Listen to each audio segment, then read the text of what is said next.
안녕하세요. 오늘도 사연살롱을 찾아주셔서 감사합니다. 저는 한적한 마을에 살고 있는 20대 여자입니다. 저희 엄마가 즐겨 듣는 이곳에 제가 이렇게 사연을 보내게 될 줄은 몰랐는데요. 사실 저는 얼마 전에 아주 기가 막히게 인생이 뒤집히는 경험을 했어요. 하지만 우여곡절이 많았던 만큼 길고 복잡한 저희 이야기를 어디에 풀어놓을 데가 없어 답답하던 차였죠. 그러다 저희 엄마의 권유로 안에서 썩어가던 제 이야기를 이렇게 글로 풀어낼 수 있었답니다. 제 사연이 채택되지 않더라도 넋두리처럼 제 이야기를 처음부터 끝까지 털어놓을 수 있다는 것만으로도 만족스럽네요. 만약 제 이야기가 많은 분들에게 들려지게 된다면 모두들 간단한 위로 한마디씩만 부탁드릴게요. 저는 굉장히 어린 나이에 결혼을 했어요. 제 나이 고작 23살이었죠. 남들은 다 대학교 졸업하고 취직을 하거나 아니면 학업 중간에 해외여행도 가고 어학연수도 가느라 아직 대학 졸업도 못했을 나이에 시집을 간 거예요. 물론 그때의 저는 제 남편을 보고 이 사람이라면 평생을 함께할 수 있겠다는 확신을 가지고 있긴 했습니다. 남편은 제가 21살 때 아르바이트로 일하던 카페 사장이었어요. 처음 제가 일을 시작할 땐 10평도 안 되는 작은 카페였지만 20년 뒤 저희가 결혼할 당시엔 카페를 2배로 확장해 테이블까지 놓았을 만큼 장사 수완이 좋고 능력 있는 사람이었어요. 나이 차이가 9살이나 났지만 전혀 세대 차이가 느껴지지 않을 정도로 잘 꾸미고 다니며 말도 재미있게 잘했고요. 그래서 얘가 그때 남자친구 얼굴에다가 콜라를 그대로 들이부었다니까요. 진짜로. 헐 대박. 야, 너 폼 미쳤다. 근데 잘했다. 잘했어. 바람피는 인간들은 케찹까지 쏟았어도 돼. 폼 미쳤대. 형부도 30 넘었으면서 왜 이렇게 요즘 애들 말 잘 알아요? 야, 말도 마. 나도 매번 놀랍다니까? 오빠는 맨날 나보다도 유행어들을 먼저 알아. 이렇게 어리고 이쁜 아내 얻었는데 그럼 나도 그만큼 노력해야지. 올, 수영이 진짜 남편 잘 만났다. 부럽다. 한참 어린 제 친구들과도 허물없이 수다를 떨며 장난칠 정도로 말이죠.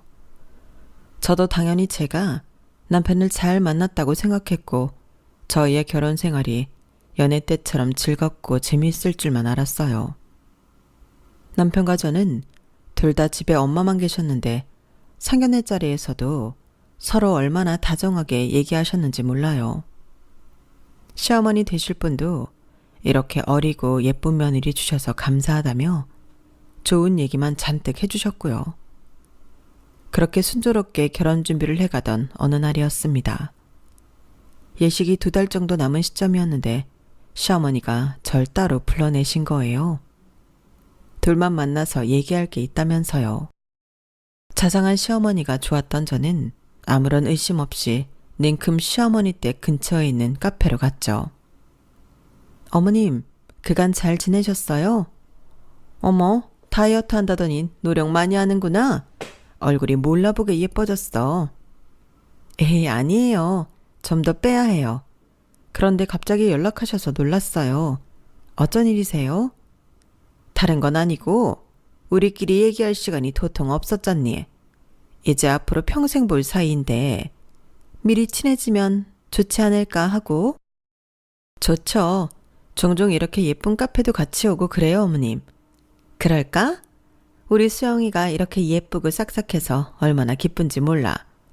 이렇게 만난 김에 하나만 더 얘기를 할게. 네, 어머님. 뭔데요? 식 올리기 전에 여기 이 서류들 좀 떼와줄래? 시어머니가 내민 작은 쪽지에는 재산증명서, 산부인과 검진서, 신원정보 관련 서류들과 범죄기록 조회서 등 몇몇 서류가 있었어요. 전 그 서류 목록을 보고 잠시 어안이 벙벙해졌습니다. 아니, 혹시나 해서 말이야. 당연히 우리 진언니가 선택한 아이니까 문제될 건 없겠다만 이런 서류를 통해 서로에 대한 믿음을 더 단단히 가지고 식을 올리는 게 너희에게 더 좋을 것 같아서 그래. 물론 우리 진원이 것도 내가 다 준비해서 주마. 시어머니의 말이 아주 틀린 것도 아니었고 서로 공평하게 서류를 고안한다고 하니 제가 거절을 할 수도 없어서 그땐 그저 알겠다고 고개를 끄덕이고 나왔어요. 그리고 집에 가서 엄마한테 이런 서류들을 떼서 주고받기로 했다고 전달했죠. 그땐 제가 어렸기에 엄마가 같이 봐줘야 하는 서류들도 있었거든요. 엄마는 자초지종을 듣고 굉장히 불쾌해 하셨습니다. 특히 재산과 관련된 서류를 보고 그러셨죠. 아무래도 저희 집이 시댁보다 경제적으로 부족했거든요. 시댁은 결혼식 기준으로 5년 전 돌아가신 시아버지가 집도 차도 전부 마련해 놓고 집안 자체에 자그마한 대출 하나도 없을 정도로 자산 관리를 알차게 하고 가셨어요. 모아놓은 재산도 꽤 있었고요. 반면 저희 아빠는 제가 초등학교도 들어가기 전 돌아가셔서 그런 기반을 다져놓고 가시질 못하셨습니다.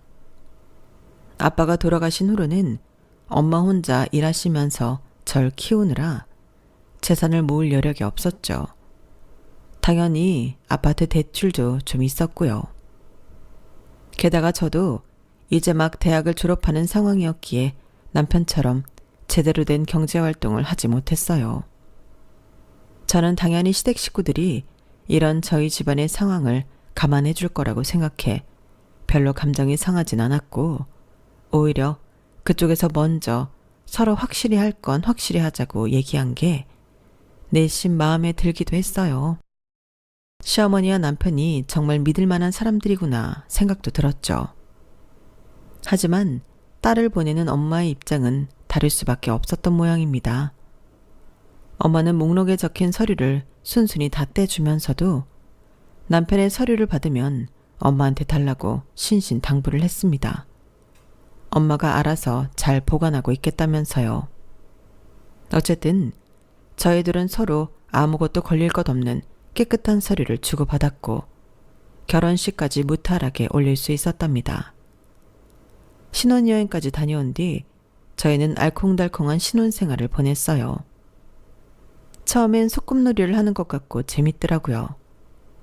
남편 출근 전에 아침상 차려주고 퇴근할 때는 저녁상도 차려주는 게 전 좋더라고요.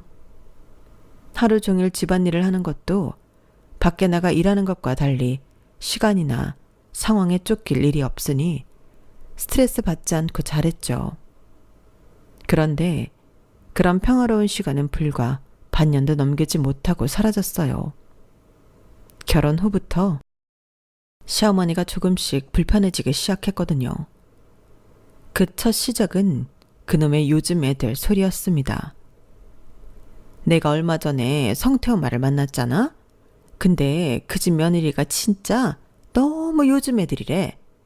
요즘 뭐 MZ다 어쩐다 하면서 요즘 애들 싹바가지라고 그러는 거 어디 텔레비에서나 봤지. 이렇게 직접 얘기 듣는 건 처음이었다니까? 지난번에 애들 온다고 성태 엄마가 팔보채도 해주고 수육도 삶아주고 아주 의리의리하게 차려줬더니만 글쎄 밥 다 먹고 설거지하라는 말에 제가 왜요? 이랬다는 거야. 요즘 애들이 그렇단다. 세상에 어떻게 돌아가려고. 그러게요. 그건 좀 심했네요. 우리 수영이도 어린데 요즘 애들처럼 그렇게 개념 없진 않잖아. 그치? 넌 그런 애들 이해가 되니? 아니요. 그건 시어머니랑 며느리 관계가 아니라도 예의가 없는 행동이잖아요. 저도 이해 안 되는 건 똑같아요. 아니 난 또 요즘 애들 MG 거리면서 아주 싹바가지 어깨 군다니까. 넌 몰라도 네 친구들 중에라도 그런 애 있나 싶어서 물어봤지. 어머님 친구분 며느리가 좀 이상한 거지 실제로는 그렇지 않아요. 요즘 TV나 인터넷에서 워낙 과장해서 말하는 거예요. 실제로 제 친구들이나 다른 학과 친구들 봐도 다 정상이에요. 그런 애들은 굉장히 드물어요, 어머님. 제가 그렇게 대답하자 시어머니는 갑자기 그래? 하면서 반색을 하시더군요. 그러더니 그럼 편하게 생각해도 되지? 다름이 아니라 이번 주말에 여기 창고 정리를 좀 할까 해서 말이야. 와서 같이 청소도 하고 맛있는 것도 먹자꾸나 하시는 거예요. 얼떨떨하긴 했지만 전 알았다고 대답했어요. 그리고 그 주 주말에 엄청난 대청소와 더불어 갈비탕과 잡채 등 주말 식사를 위한 한상 차림을 하고 거기에 더해 시어머니와 저희 부부가 먹을 반찬까지 만들어야만 했죠. 저 혼자 그 모든 걸 할 때 시어머니는 그저 5분마다 팔짱을 끼고 나타나 이래라 저래라 지시만 했고요. 사람이 아무리 뻔한 일도 직접 당해보면 잘 모른다더니 제가 딱 그랬어요. 시어머니는 매번 절 만나면 요즘 애들 흉을 먼저 보고 제 입으로 저는 개념 없는 요즘 애들이 아니라는 대답을 하게 만든 뒤 온갖 일을 시켜댔죠. 지나고 나서 보니 아주 전형적인 세뇌였죠. 어느새 저는 주말마다 시댁에 가서 집안 청소를 하고 시어머니를 태우고 벚꽃 구경, 단풍 구경을 다니며 운전기사 노릇을 하고 시어머니 친구 생일까지 챙겨줬어야 했습니다. 백화점 가서 신상 스카프를 사오거나 세일하는 마트에 찾아가 장을 보고 오는 심부름은 아주 당연히 제가 해야만 하는 일이 됐고요. 그 모든 일들을 시키면서 시어머니는 늘 제가 요즘 애들 같지 않게 참하다며 칭찬을 아끼지 않았어요. 하지만 어쩌다 한 번이라도 제가 몸이 안 좋아서 혹은 다른 일정이 있어서 거절하려고 하면 시어머니는 깜짝 놀랄 만큼 무섭게 화를 냈어요. 어떻게 그런 소리를 할 수가 있니? 시애미가 얘기하는데 하여간 요즘 것들 되바라졌다 하더니 너도 똑같구나. 아니요 어머님, 그런 게 아니라 정말 오늘 생리통이 너무 심해서 그래요. 지금 약을 먹은 상태라 더더욱 운전하긴 쉽지 않고요. 어머님도 여자라서 잘 아시잖아요. 그러니까 하는 소리 아니냐. 대체 평소에 몸 관리를 어떻게 했길래 그래? 여자는 시집 오면 몸도 자기 몸이 아니라 가족의 몸이야. 장차 우리 아들 데릴 일, 아이들을 낳을 몸인데 다른 것도 아니고 생리통이라니. 그런데도 부끄러운 줄 모르고 이렇게 당당하게 뭐? 여자니까 잘 알아? 그렇게 썩어 빠진 정신 상태로 대체 무슨 시집생활을 하겠다는 거야? 천사 같은 시어머니의 벼락 같은 불호령을 처음 겪은 저는 정말 깜짝 놀랄 수밖에 없었고 그때 이후로 시어머니가 무서워지기 시작했죠. 시어머니는 그렇게 화를 내고는 제가 울며 겨자 먹기로 시킨 일을 해내고 나면 또다시 입이 마르도록 칭찬을 하셨어요. 나중에야 그게 새누를 일삼는 사람들의 전형적인 수법이란 걸 알았지만 그땐 그런 걸 알아볼 시간도 없었기에 전 그저 이리저리 끌려다닐 수밖에 없었어요. 저만 홀로 일찍 시집생활을 하니 제 또래 친구들에게 고충을 털어놓아도 위로만 해줄 뿐 진심 어린 공감이나 조언을 받기는 힘들었습니다. 그렇다 보니 저는 시어머니가 절 맘대로 부려먹고 있다는 걸 제대로 인지하기가 어려웠어요. 결혼 생활이라는 게 다 이런 건 줄로만 알았죠. 그러다 아주 우연한 기회에 교회라는 곳을 가게 되었어요. 저는 그런 데를 살면서 한 번도 가본 적이 없어서 성경 얘기나 이런 건 하나도 몰랐지만 적어도 거기 있는 사람들이 하나같이 착하고 제 말을 잘 들어주더라고요. 살면서 제 나이 또래의 친구들이랑만 사담을 나눠봤지 나이가 10살 이상 차이 나는 사람들이랑 수다를 떨 기회는 없었는데 교회 안에는 이모뻘의 집사님들과 허물없이 수다를 떨 수 있다는 게 너무 좋았죠. 제 이야기를 전부 털어놓진 않았지만 그대로 조금씩 꺼낼 수가 있었고 집사님들은 진심으로 공감도 많이 해주셨고 항상 절 마주칠 때마다 이것저것 챙겨주셨어요. 당시 전 그런 사람이 너무 필요했을 시기라서 일요일마다 교회를 나가기 시작했죠. 그렇다고 교회에서 대단한 활동을 한 건 아니었어요. 일요일 오전 11시에 가서 1시간 동안 예배를 드리고 30분 정도 모임을 가지고 오는 게 다였죠. 그런데 이 작은 활동이 남편과의 트러블로 번지게 될 줄은 꿈에도 몰랐어요.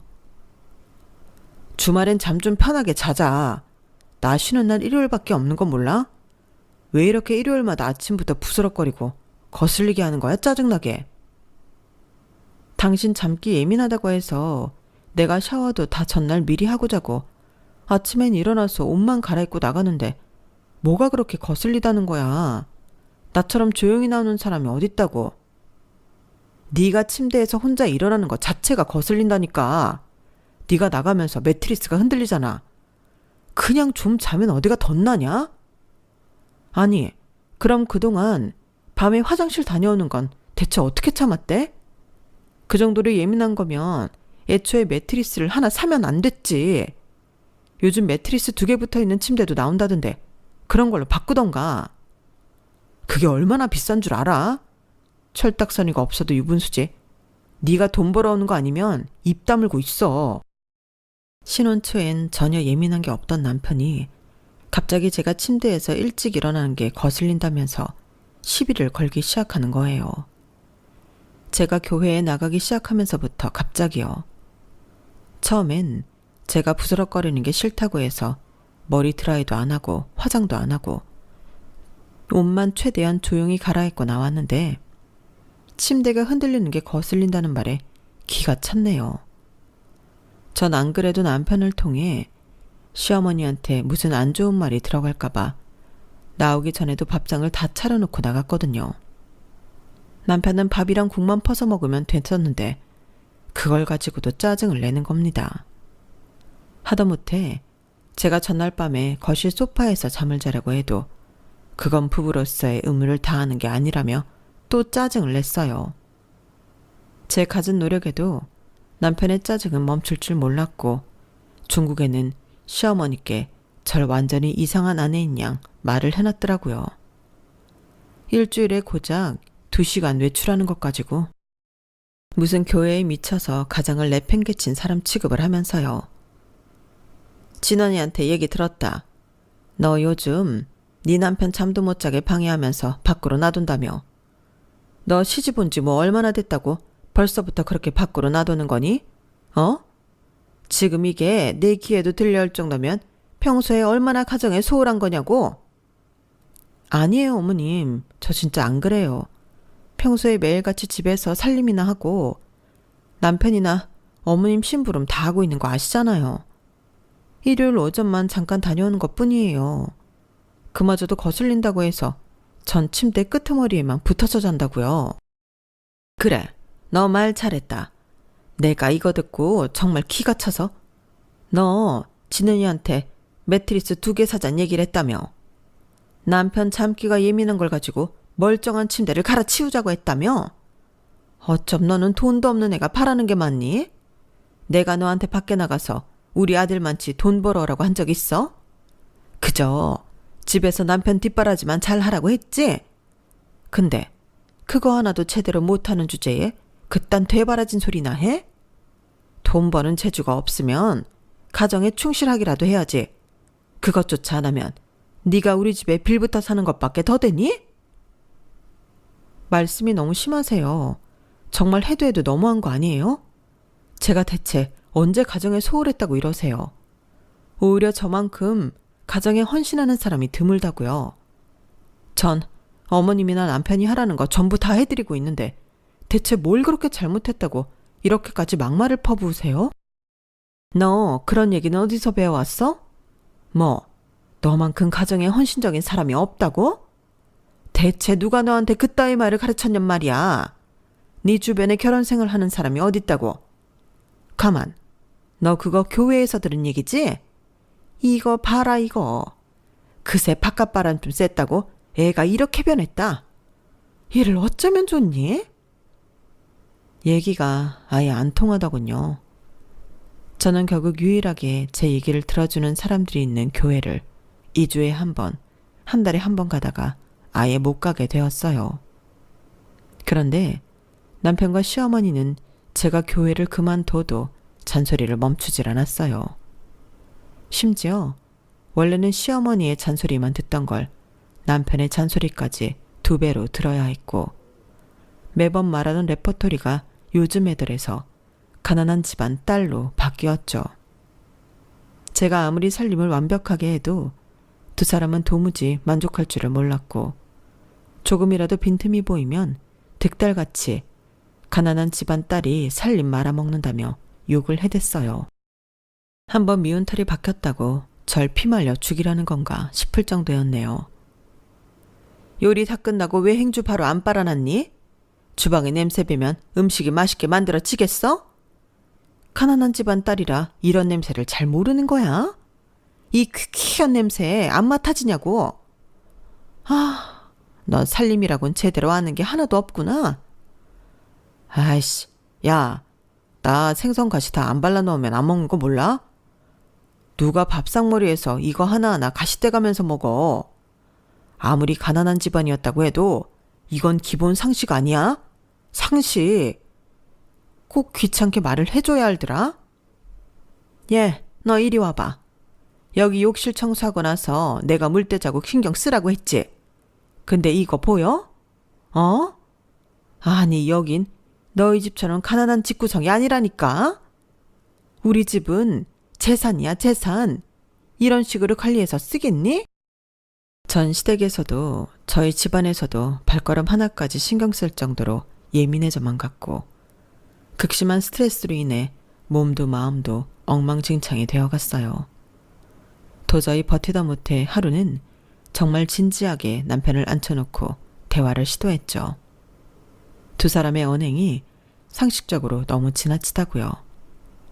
설령 그렇지 않다고 해도 어쨌든 그 말을 듣는 당사자인 전 너무나 힘이 드니 제발 잔소리를 조금만 줄여달라고 했어요. 하지만 남편은 오히려 노발대발 화를 내며 진심 어린 조언들을 어떻게 잔소리라고 표현할 수 있냐고 하더군요.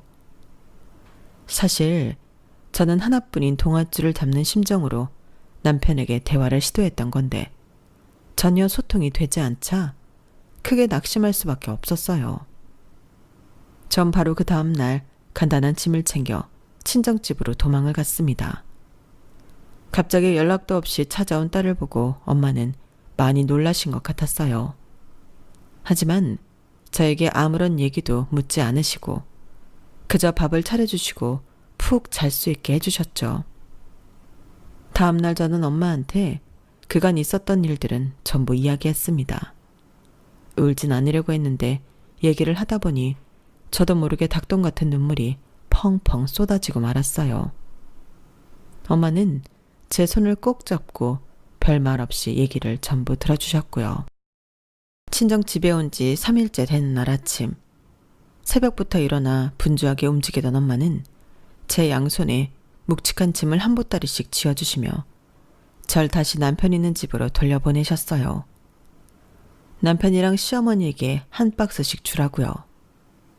안에 든 것을 보니 인삼이니 한과니 명절에는 볼 수 있는 귀한 것들이 잔뜩 있더군요.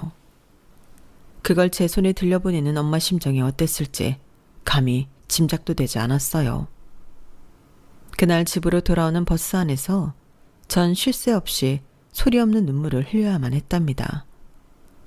엄마의 선물을 받은 남편과 시어머니는 고맙단 소리조차 하지 않았지만 그래도 덕분에 3일간 집을 나갔던 것에 대해선 더 이상 잔소리를 듣지 않을 수 있었네요. 그리고 그때부터 엄마는 철마다 저희 집에 과일부터 해산물, 특등급 고기까지 보내주셨어요. 제가 아무리 그만 보내라고 얘기를 해도 그때그때 다른 이유를 대시며 꿋꿋이 보내셨죠. 앞집에서 받았다, 세일을 크게 해서 그렇다 등등 여러 이유를 대셨지만 사실 전 그 모든 게 엄마의 거짓말이라는 걸 알았습니다. 하지만 제 반대에도 계속 택배를 보내시는 엄마를 막을 도리가 없었어요.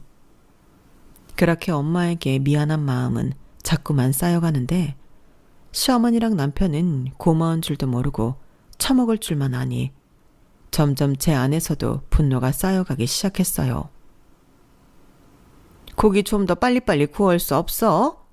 굽다가 네가 계속 먹고 있는 거 아니지? 식사하는 사람 흐름 끊기지 않게 잘 좀 해라. 하고 있어요. 화구를 없애고 인덕션으로 바꾸셔서 열이 늦게 받아서 그래요. 꼬박꼬박 말대꾸 하는 버릇 좀 고쳐라. 가난하게 자란 티 좀 내지 말고. 너 여기 있던 곶감도 먹었니? 아니요. 아까 저희가 먹었어요. 전 지금 한 입도 못 먹고 요리만 하고 있잖아요. 손이 10개라도 모자란데 제가 어떻게 그걸 집어먹겠어요? 그렇게 말대꾸 할 시간에 더 빨리빨리 하라고. 아, 속 터져. 어쩌다 내 집에 저런 걸 들여서.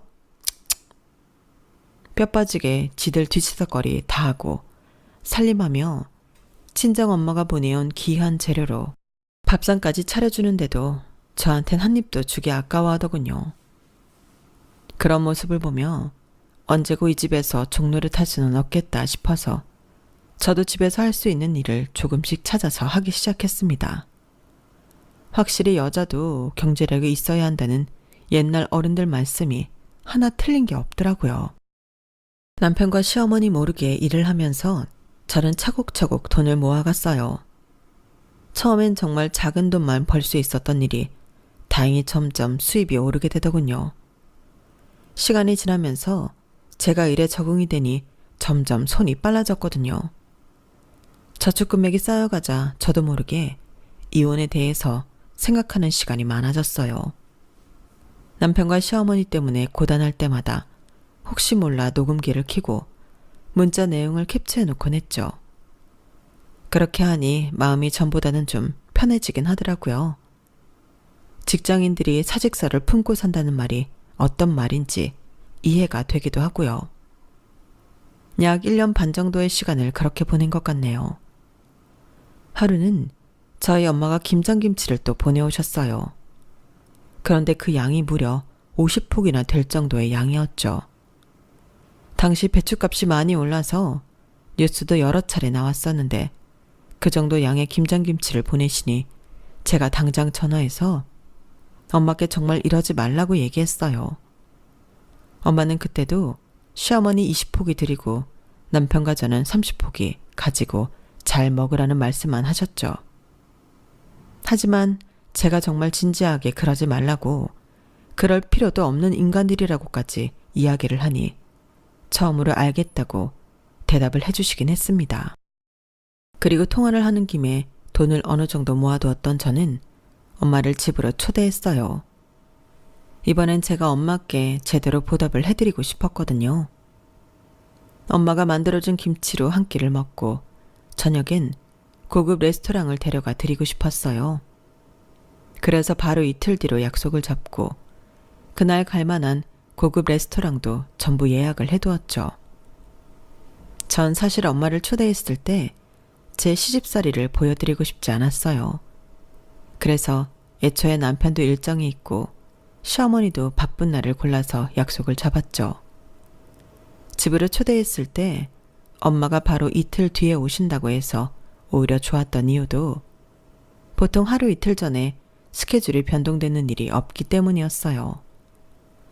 전 엄마가 오는 날 시간을 전부 빼놓기 위해 미리 전날 엄마에게 받은 김치 20포기를 시댁으로 옮겨놨고 저희 부부가 먹을 건 따로 김치 냉장고에 저장했습니다. 그리고 시댁 집안 살림도 미리 다 치우고 왔고 저희 집 살림이나 처리해야 할 일들도 전부 미리 해놨어요. 그렇게 약속 당일이 되어 엄마가 거의 다 도착하셨다는 문자를 보내셨을 때 저는 미리 상을 차리며 엄마가 보낸 김장김치를 꺼내려고 했는데요. 김치 냉장고를 열어보니 글쎄 그 안이 텅텅 비어있는 겁니다. 저는 놀라서 남편에게 먼저 전화를 해봤는데 자기는 모르는 일이라며 쓸데없는 걸로 전화하지 말라고 짜증을 버럭 내고 끊어버리더군요. 그래서 시어머니한테도 전화를 했습니다. 그거 내가 어제 가지고 왔다. 네? 30포기를 전부요? 그래. 네가 꽁쳐든 거 내가 직접 가져가야지 뭐 어쩌겠니. 사람 불러서 가지고 왔다.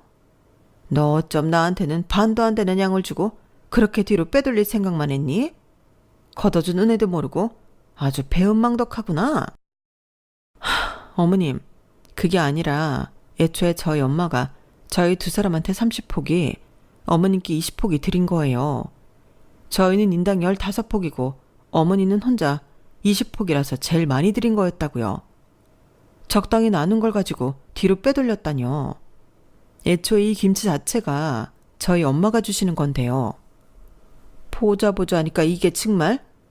너 요즘 왜 이렇게 말대꾸가 늘었어? 너희 가난뱅이 엄마가 그따구로 가르치든? 한국 사람 식탁에 김치가 빠질 리가 없는데 고작 3사람 몫으로 50포기 준비한 거 자체가 잘못된 거 아니야? 100포기를 보내도 모자랄 판에. 정도를 모르는 시어머니의 뻔뻔한 소리에 전 속이 부글부글 끓었어요. 하지만 친정엄마가 곧 들어오실 예정이었기에 더 이상 핸드폰만 붙잡고 있을 수는 없는 노릇이었죠. 전 화를 꾹 눌러 참고 시어머니한테 일단 알겠어요, 어머님. 그 50포기는 다 드세요. 일단 전화 끊을게요. 하고 전화를 끊어버렸어요.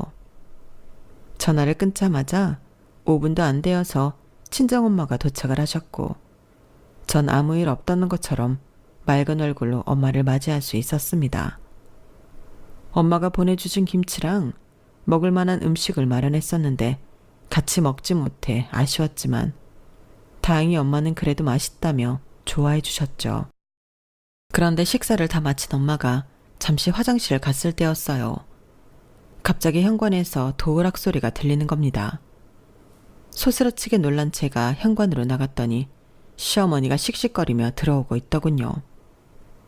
너, 내가 하도 어이가 없어서 직접 찾아왔다. 어디서 버르장머리 없이 어른 전화를 그따구로 끊어? 어? 이게 아주 오냐오냐 해주니까 이제 눈에 뵈는 게 없니? 그런 기본적이고 상식적인 예의조차 모르는 거야? 어머님, 오늘 친구들 만나신다면서 어떻게 찾아오셨어요? 그리고 제가 전화 끊는다고 말씀드리고 끊었잖아요. 그렇다고 이렇게 바로 찾아오시면 어떡해요? 내가 온 게 뭐가 어때서? 그럼 내 새끼 집에 내가 눈치 보면서 들어와야 된다는 거야? 이게 아주 요즘 기고만장하기가 하늘을 찌르는구나. 야, 여기 우리 아들 집이야. 네 집이 아니라. 그럼 눈치 보면 살아야 하는 건 너지. 꼴랑 김치 50포기 보낸 네 가난한 엄마가 이런 건 안 가르쳐주디? 어? 어머님, 어떻게 그런 말씀을 하세요? 일단 목소리 좀 낮추시고 진정 좀 하세요. 네가 뭔데 목소리를 낮추라 마라 하냐고. 너 니네 엄마 좀 불러와라. 어떻게 가난한 집안 딸내미 시집 보내면서 이렇게 예의범절이라곤 하나도 못 배운 채로 놔둘 수가 있느냔 말이야. 화구한 날 이것저것 먹을 거 보낸다고 되는 일이 아니야. 오는 김에 김치도 50포기 더 해오라고 해라. 내가 아주 단단히 벼르고 있으니 뭐 더 가져올 거 있으면 가져오라고 하고. 아예 대놓고 갖다 바치란 소리세요 지금? 그래. 가난한 딸 이렇게 버르장머리 없는 채로 시집 보낸 죄 그렇게 갚으라고. 들고 올 거 없으면 김치라도 들고 와서 갚으라고 해. 뭘 갚아? 당신 그렇게까지는 안 봤는데 지금까지 내 딸한테 이따위 상스러운 소리를 퍼부어 왔어? 뭐? 가난한 딸 시집 보낸 죄? 현관에서 시어머니랑 욱신각신하고 있는데 갑자기 제 등 뒤에서 엄마의 목소리가 들려왔어요. 엄마는 제가 살면서 처음 보는 무서운 표정을 하고선 시어머니를 죽일 듯이 노려보고 있었죠. 그러더니 정말 깜짝 놀랄 만한 행동을 하셨어요. 엄마가 그대로 시어머니한테 돌진해 어마어마한 힘으로 뺨을 내려친 것이었습니다. 당신 미쳤어? 미친 건 내가 아니라 당신이랑 당신 아들이지? 티 하나 없이 깨끗한 집안에 전과자 아들을 장가 보내놓고 어디서 남의 귀한 딸을 괴롭혀? 어? 당신이야말로 범죄자 아들 장가 보낸 죄 어떻게 갚을 거냐고. 시어머니는 그 순간 뺨이 아픈 것도 잊을 만큼 깜짝 놀란 것 같았어요. 시어머니가 두 눈이 튀어나올 듯이 동그래져서는 한마디도 못하고 있자 엄마는 품속에서 종이더미를 꺼내더니 시어머니의 머리 위로 던지며 호통을 쳤죠. 내가 우리 딸내미 안색이 하도 안 좋아서 그동안 당신네들이 내 딸한테 어떡하나 좀 봤다. 근데 어쩜 민간에 탈을 쓰고 그렇게 못되게 굴 수가 있느냔 말이야. 보통 상식의 선에선 도저히 이해할 수 없는 행태에 내가 당신의 조사를 하나씩 다 해봤다고. 그랬더니 뭐? 음주운전? 절도? 깜빵까지 다녀온 인간 멀끔하게 신분 세탁해가지고 아무것도 모르는 어린애한테 장가 보낸 주제에 시집살이까지 시켜? 당신들 이제 두고 봐. 아주 먼지 한 톨까지 탈탈 털어줄 테니까. 엄마가 하는 말에 저는 모든 게 어안이 벙벙했어요. 남편이 결혼 전과는 확실히 달라지긴 했지만 그렇다고 감방에까지 다녀온 사람인 줄은 상상도 못했으니까요. 엄마, 그게 무슨 말이야? 음주운전이라니. 진원이 그거 너 만나기 전에 음주운전으로 3번이나 사고를 냈단다. 그중 마지막엔 피해자가 사망까지 했고 범죄 사실 기록이니 재산 목록이니 결혼 전에 줬던 서류들 그거 다 위조한 거였어. 내가 단단히 챙겨놓길 잘했지. 그거 아니었으면 이딴 사기꾼 범죄자 집안에 내 딸을 평생 가둬놓을 뻔했다. 너 당장 짐 챙겨서 엄마랑 같이 가자. 이 인간들 사기 결혼으로 싹 다 고소하려니까. 잠깐만 사돈. 잠깐만요.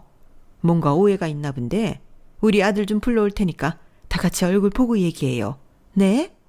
사돈이 생각하는 그런 게 아니에요. 백지장처럼 새하얗게 질린 얼굴로 시어머니는 태세를 180도 바꿔 무릎을 꿇고 저희 엄마 바지가랑이를 붙잡고 늘어지더군요. 저는 그런 어머니의 손을 찰싹 쳐내며 제 엄마를 제 등 뒤로 보냈어요. 아니긴 뭐가 아니에요. 그럼 우리 엄마가 제대로 알아보지도 않고 오셨다는 거예요? 범죄자인 인간을 우리가 어떻게 믿고 마주보고 얘기를 하라는 거예요? 이거 놓으세요. 아줌마. 아도 안 그래도 이 집이랑 인연 끊고 싶어서 노력한 지 오래예요. 근데 내 생각보다도 더 질 나쁜 집안이었다니 오히려 잘 됐네요. 그간 저한테 퍼부었던 막말들, 노예처럼 부리며 심하게 대했던 거 내가 하나도 빠짐없이 모두 증거물로 가지고 있으니까 각오해요. 엄마 말처럼 먼지 한 톨까지 탈탈 털릴 준비하라고요. 뭐라고? 무슨 증거? 얘 수영아, 내가 너한테 뭘 얼마나 잘못했다고 그러니? 내가 널 친딸처럼 얼마나 아꼈는데. 너 나랑 예전엔 많이 놀러 다니기도 했잖아. 이러지 말고 지난해 오면 다시 얘기해보자. 어? 놀러 다녔다고요? 아줌마 혼자 놀았지. 내가 뭘 놀아요? 난 당신 시중만 들어주고 다녔지. 그리고 범죄자인 남편 들어올 때까지 무서워서 어떻게 기다리라는 거예요? 됐고, 저희는 당신네 집안이랑 지금 바로 손절할 거니까 그렇게 아세요. 나가요, 나가. 저는 손을 휘휘 저으며 시어머니를 밖으로 쫓아냈어요. 그전엔 저도 모르게 제가 시어머니 몸에 손을 대는 것도 어려워할 만큼 시어머니를 굉장히 무서워하고 있었더라고요.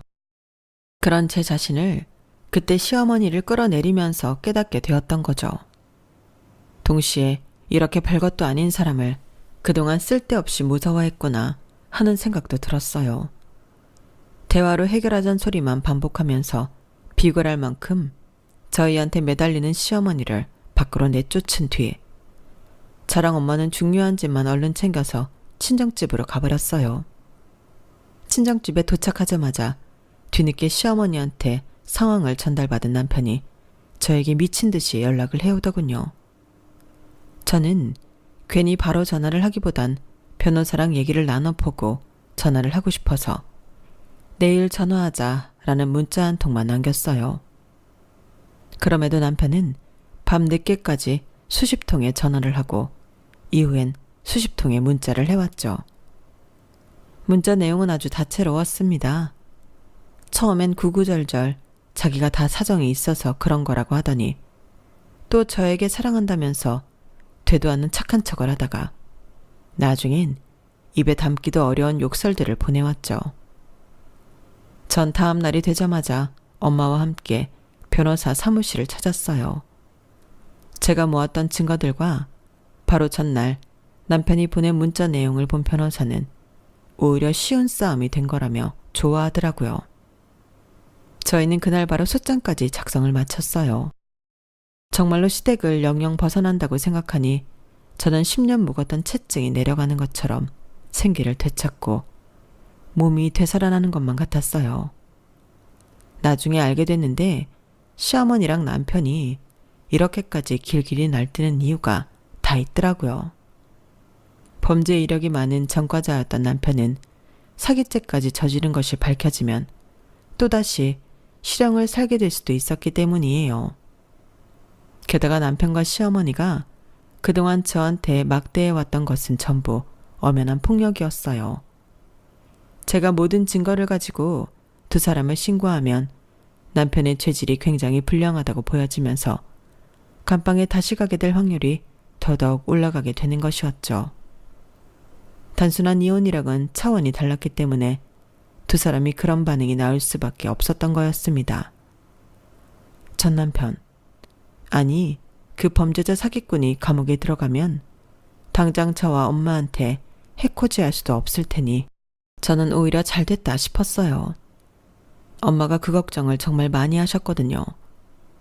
변호사가 말한 대로 모든 일들은 쉽게 끝이 났어요. 시어머니였던 여자는 집행유예 판결을 받았고 남편이었던 사람은 다시 감방으로 들어가게 되었죠. 엄마랑 전 그 두 사기꾼한테 받은 돈으로 친정집을 팔고 다른 곳으로 이사를 갔어요. 저는 전 남편이 그리 두렵지 않았지만 저희 엄마가 혹시 모르니 거주지를 옮기는 것이 좋겠다고 하셨거든요. 어차피 제 일이 컴퓨터만 있으면 어디서든 할 수 있는 일이라서 그전과는 다르게 한적한 동네로 이사를 왔어요. 번화가가 아니다 보니 집값이 저렴한 데다 작은 마당까지 딸려 있어 날이 좋을 땐 밖에서 한동안 시간을 보내기도 한답니다. 얼마 전엔 유기견은 할 말이 입양에 키우고 있고요. 요즘의 삶은 강아지와 일이 전부인 아주 단조로운 삶이에요. 제 나이대 사람들은 이런 조용한 생활을 지루해 하겠지만 저는 그간 너무 전쟁 같은 시간들을 보내서인지 행복하기만 해요.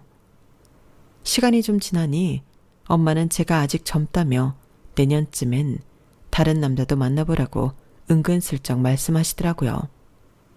하지만 전 전혀 그럴 생각이 없답니다.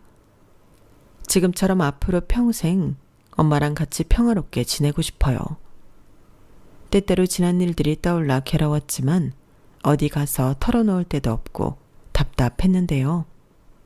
어제 오늘 꼬박 이틀 내내 열심히 글로 적어내고 나니 이제야 마음이 후련해요. 제 이야기를 들어주셔서 감사합니다. 이 글을 듣게 될 분들은 과거의 저처럼 바보같이 불합리한 걸 참고 살지 않으셨으면 좋겠어요. 모두 행복하시길 바랍니다. 여러분, 사연 댓글에 응원과 현명한 조언 부탁드려요. 좋아요와 구독은 저에게 큰 힘이 됩니다. 오늘도 좋은 일 가득하세요.